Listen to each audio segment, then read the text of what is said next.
After an energetic tap dancing rehearsal in the living room, Blanche and Rose dazzling the neighbors with their Two Merry Widows routine, Dorothy lands awkwardly and clutches her foot in agony. The next day, she limps into Dr. Ravel's office, bracing for a simple sprain diagnosis.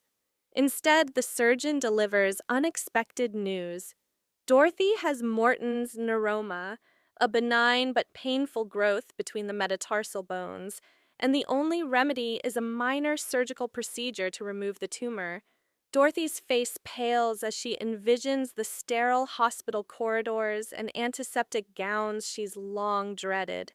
She thanks Dr. Ravel politely, but as she's escorted to pre-op for lab work, her stomach churns with panic.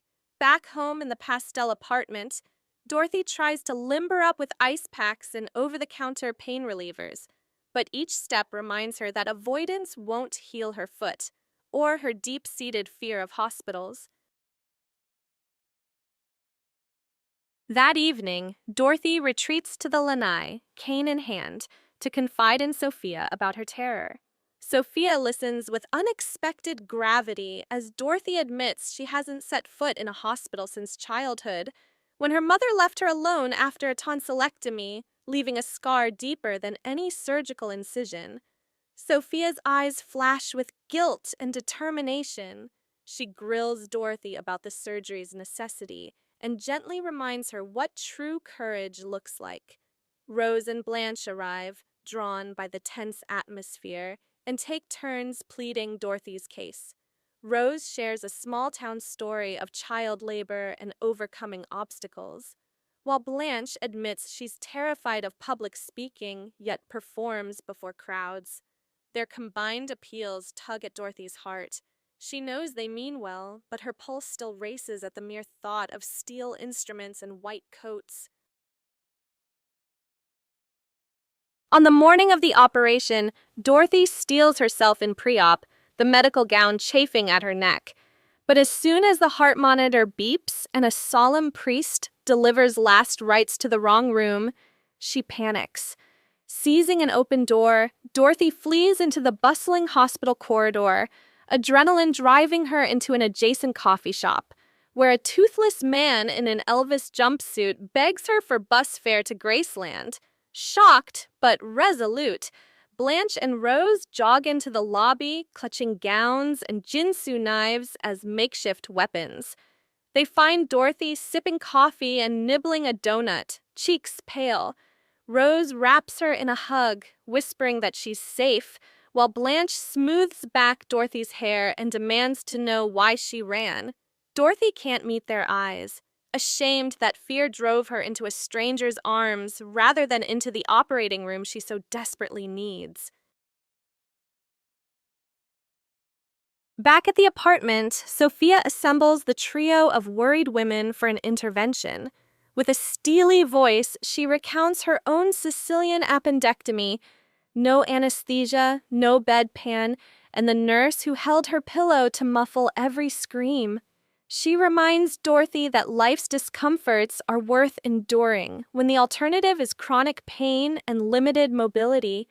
Dorothy's shoulders slump under the weight of Sophia's words. She realizes her fear has become a prison of its own making. That night, Dorothy lies awake on the couch, mulling over Sophia's fierce love. She recalls the new patient in the wrong ward, a breast cancer survivor named Bonnie, who told Dorothy that fear is normal but not insurmountable. As the Miami moon filters through lace curtains, Dorothy closes her eyes and wills herself to choose bravery over retreat. At dawn, Dorothy returns to the hospital with trembling steps, but a determined glint in her eye. The nurses escort her to the OR, where Dr. Ravel reassures her with a warm smile. Under gentle anesthesia, Dorothy drifts away, waking later with her foot bandaged and a throbbing ache, but victorious. By afternoon, she's unsteady on crutches, yet smiling, knowing the worst is behind her. Meanwhile, back in the apartment's living room, Blanche and Rose take the stage solo as the Two Merry Widows. Their tap routine, once planned for a quartet, now sparkles with improvisation and joy. They dedicate each click and shuffle to Dorothy, sending video clips to her hospital room. Dorothy watches on a small screen, tears of pride and relief brimming as her friends dance through a routine that proves life doesn't pause for fear. A few days later, Dorothy returns home, Kane replaced by confidence, and collapses onto the lanai sofa with Sophia at her side. Blanche hands her a celebratory martini, and Rose plies her with warm cookies. Dorothy wobbles at first, then joins the group in laughter as she recounts her harrowing hospital escape and final admission of courage. Under the pastel Miami sky, the four women toast to more than just a successful surgery. They celebrate resilience, unwavering support, and the knowledge that true friendship recognizes fear yet refuses to surrender to it. Their laughter echoes into the evening, a reminder that sisterhood can turn even the scariest operation into a story of collective hope and strength.